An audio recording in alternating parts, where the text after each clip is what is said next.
In the kingdom of Ethelgard, shadowed by the towering, unforgiving peak of Mount Aegis, lived a skilled climber named Lorcan. He was renowned for his strength and agility, yet he was secretly captive to a deep, debilitating fear of heights. This fear wasn't just a discomfort, it was a silent, suffocating wall that kept him from the one place he yearned to go, the pinnacle of Mount Aegis, where ancient legend claimed a rare, luminous sunstone grew, a stone said to grant boundless courage. Lorcan's village faced a crisis. A blight was spreading through their crops, and the only known cure, an herb called lunar bloom, grew solely near the sunstone at the summit. The journey was a 3-day vertical ascent, a path of sheer cliffs and dizzying drops. The elders begged him to go. "Your grip is strongest, Lorcan. You are the only one agile enough." Lorcan agreed, but as he packed his gear, the fear seized him. It wasn't the climb he saw, but the terrifying space beneath his feet, the emptiness. On the first morning, he met Kale, the village's aging blacksmith, who was tending his forge. "Mount Aegis is a monster, Kale," Lorcan admitted, his voice trembling. "My fear will betray me. I am paralyzed by the thought of the fall." Kale, whose hands were scarred but strong, didn't offer platitudes. Instead, he handed him a length of polished, thick hemp rope.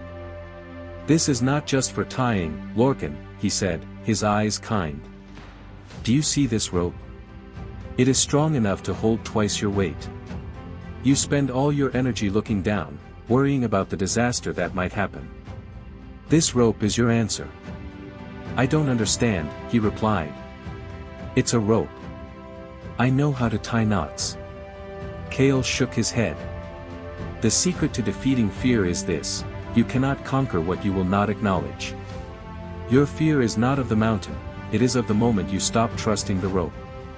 You must learn to focus only on the 2 feet you have on the rock, and the 1 foot you are about to place. Nothing more."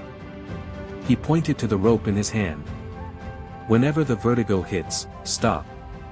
Look at this rope. Feel its strength. And remember this: the fear of the fall is beaten by the conviction of the anchor. You must trust your gear, trust your body, and trust the rock." Lorcan carried the rope, his mind replaying Kale's words.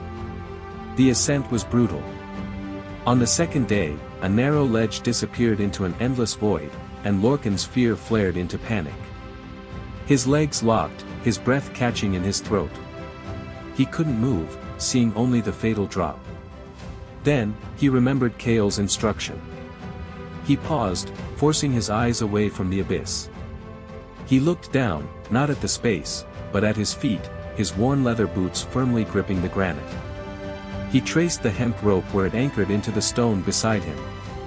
He acknowledged the fear: "Yes, I am afraid of this height." But then, he applied the secret, conviction of the anchor. He felt the taut, powerful strength of the rope. He focused only on the next step, a tiny, upward movement. Slowly, step by step, focusing solely on the contact between his boot and the rock, and the reassuring strength of his anchor, he moved past the ledge. He wasn't free of fear, but he had reduced it from a paralyzing tidal wave to a manageable trickle of adrenaline. On the 3rd day, he reached the summit. There, nestled among the frosted moss, was the glowing sunstone and the lunar bloom herb. The air was thin, the view breathtaking, and Lorcan stood, looking down, but this time, without panic.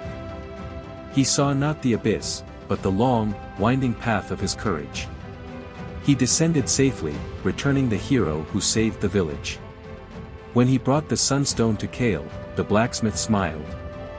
"You didn't need the sunstone's courage, Lorcan," he said. "You only needed to stop gazing at the vast distance you hadn't climbed, and to trust the strength of the anchor you already had.